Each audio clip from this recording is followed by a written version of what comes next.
ঘর উড়ে নিয়ে গেছে। কোথায়? এখন ও পায়ে চল না তো, এখন ও কি পায়ে নেই ঘরের চালা।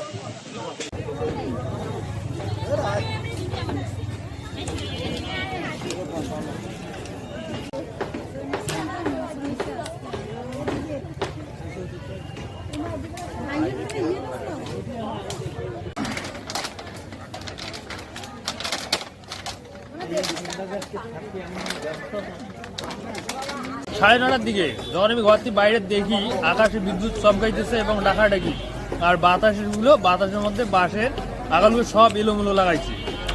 তারপরে আমি তাৎক্ষণিকভাবে ঘর থেকে বাইরের দিকেই আমাদের গ্রামের পাশে ভাইয়ে সবাই বেগুনের রাস্তা দৌড়দৌড়ি লাগাইছে, ছুটাছুটি। যে কি কাণ্ড, যে গরু ছাগল মানুষ সবাই দৌড়দৌড়ি লাগাইছে। মানে বাতাসটা কি প্রচন্ড বেগে আসছে? প্রচন্ড বেগে আসছে, এমনকি আমাদেরকে মানে উড়ি নিয়ে যায় বাতাসটা, এই আকারে চলে আসছে বাতাসটা। সেটা কতক্ষণ পর্যন্ত এই বাতাসটা ছিল? বাতাসটা ছিল 3 মিনিট, 3 থেকে 4 মিনিট।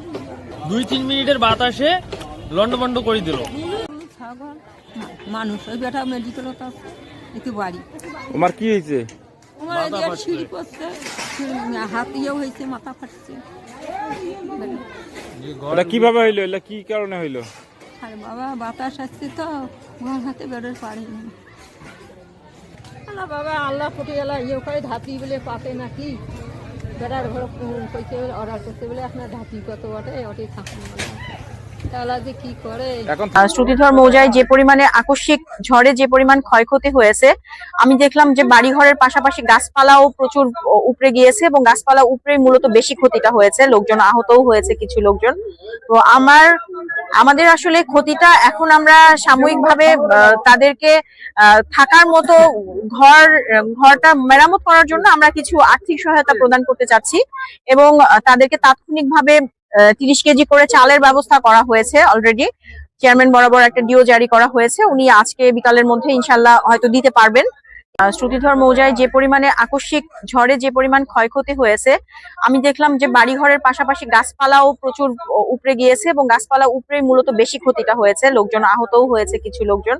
তো আমাদের আসলে ক্ষতিটা এখন আমরা সাময়িকভাবে তাদেরকে থাকার মতো ঘরটা মেরামত করার জন্য আমরা কিছু আর্থিক সহায়তা প্রদান করতে চাচ্ছি এবং তাদেরকে তাৎক্ষণিকভাবে 30 কেজি করে চালের ব্যবস্থা করা হয়েছে। অলরেডি চেয়ারম্যান বরাবর একটা ডিও জারি করা হয়েছে, উনি আজকে বিকালের মধ্যে ইনশাল্লাহ হয়তো দিতে পারবেন এই চালটি এবং আমরা এই তালিকা সম্পূর্ণভাবে করে আমরা জেলা প্রশাসক বরাবর পাঠাবো।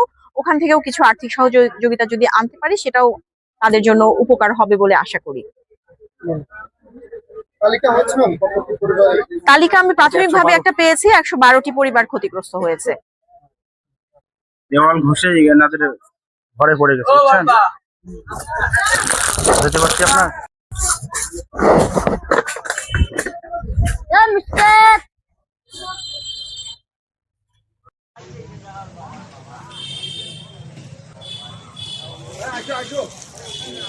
এটা বাই করবো ভাই।